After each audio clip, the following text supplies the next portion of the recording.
복된 날입니다. 주께서 오늘도 은혜 주시기를 축복합니다. 창세기 22장을 봉독해 드리겠습니다. 그 일 후에 하나님이 아브라함을 시험하시려고 그를 부르시되 아브라함아 하시니 그가 이르되 내가 여기 있나이다. 여호와께서 이르시되 네 아들 내 사랑하는 독자 이삭을 데리고 모리아 땅으로 가서 내가 네게 일러준 한 산 거기서 그를 번제로 드리라. 아브라함이 아침에 일찍이 일어나 나귀의 안장을 지우고 두 종과 그의 아들 이삭을 데리고 번제에 쓸 나무를 쪼개어 가지고 떠나 하나님이 자기에게 일러주신 곳으로 가더니 제3일에 아브라함이 눈을 들어 그곳을 멀리 바라본지라.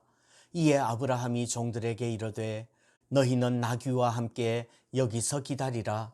내가 아이와 함께 저기 가서 예배하고 우리가 너희에게로 돌아오리라 하고 아브라함이 이에 번제나무를 가져다가 그의 아들 이삭에게 지우고 자기는 불과 칼을 손에 들고 두 사람이 동행하더니 이삭이 그 아버지 아브라함에게 이르되 내 아버지여 하니 그가 이르되 내 아들아 내가 여기 있노라.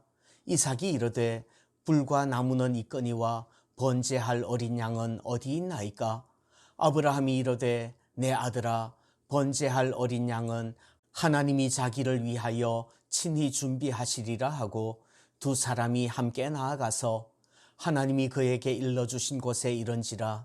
이에 아브라함이 그곳에 제단을 쌓고 나무를 버려놓고 그의 아들 이삭을 결박하여 제단 나무 위에 놓고 손을 내밀어 칼을 잡고 그 아들을 잡으려 하니 여호와의 사자가 하늘에서부터 그를 불러 이르시되 아브라함아 아브라함아 하시는지라. 아브라함이 이르되 내가 여기 있나이다 하매 사자가 이르되 그 아이에게 내 손을 대지 말라. 그에게 아무 일도 하지 말라. 네가 내 아들 내 독자까지도 내게 아끼지 아니하였으니 내가 이제야 네가 하나님을 경외하는 줄을 아노라. 아브라함이 눈을 들어 살펴본즉 한 순양이 뒤에 있는데 뿔이 수풀에 걸려 있는지라. 아브라함이 가서 그 순양을 가져다가 아들을 대신하여 번제로 드렸더라. 아브라함이 그 땅 이름을 여호와 이레라 하였으므로 오늘날까지 사람들이 이르기를 여호와의 산에서 준비되리라 하더라.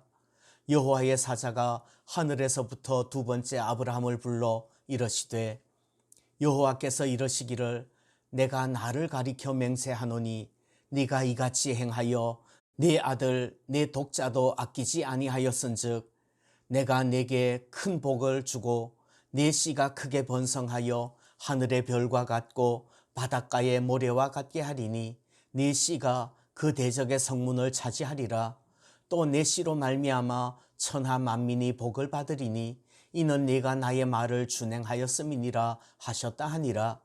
이에 아브라함이 그의 종들에게로 돌아가서 함께 떠나 브엘세바에 이르러 거기 거주하였더라.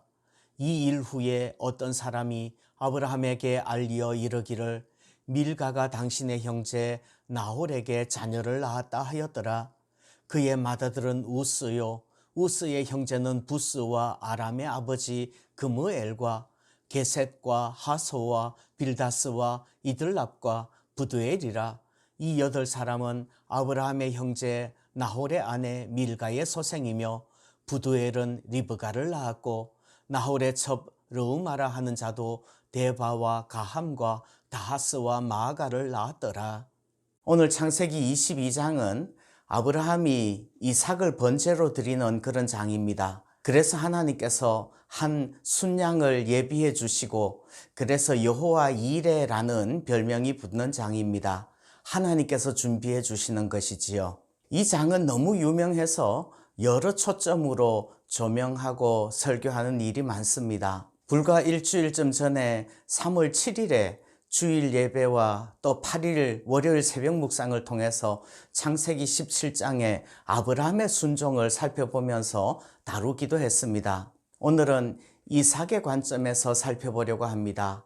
때로는 주연보다 조연이 각광받을 때도 있습니다. 저는 이 모리아 번제의 조명이 아브라함뿐만 아니라 이삭에게도 비춰야 된다고 생각을 합니다. 이삭은 아버지 아브라함보다 힘이 셀 거예요. 지금 이삭이 몇 살쯤 되었는지 정확하게는 모르겠습니다.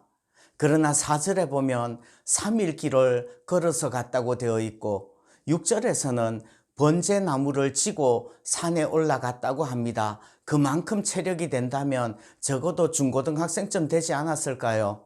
100세의 아들을 낳은 늙은 아브라함보다는 이삭이 힘이 더 셀 거예요. 또 이삭은 하나님의 음성을 듣지 않았습니다.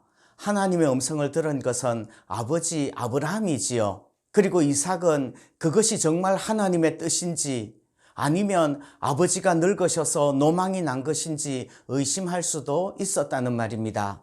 그런데 이삭은 아버지 아브라함에게 순종합니다.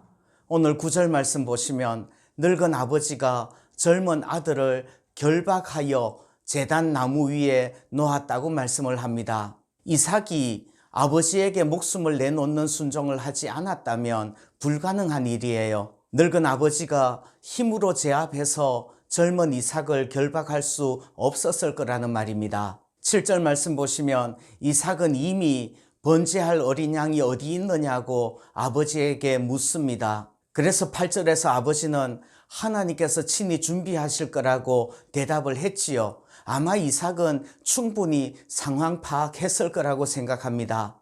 그리고 자기 힘으로 아버지를 반항하지 않는 거예요. 자기 판단으로 아버지의 꿈을 비난하지 않는 거지요. 하나님께서 아버지에게 말씀하셨다면 자기 자신을 내려놓고 그 아버지에게 순종하는 것입니다. 저는 이 장면을 보면서 예수님을 생각합니다. 겟세마네 동산에서 땀이 땅에 떨어지는 핏방울같이 될 때까지 기도합니다. 할 수만 있다면 이 잔을 옮겨주십시오.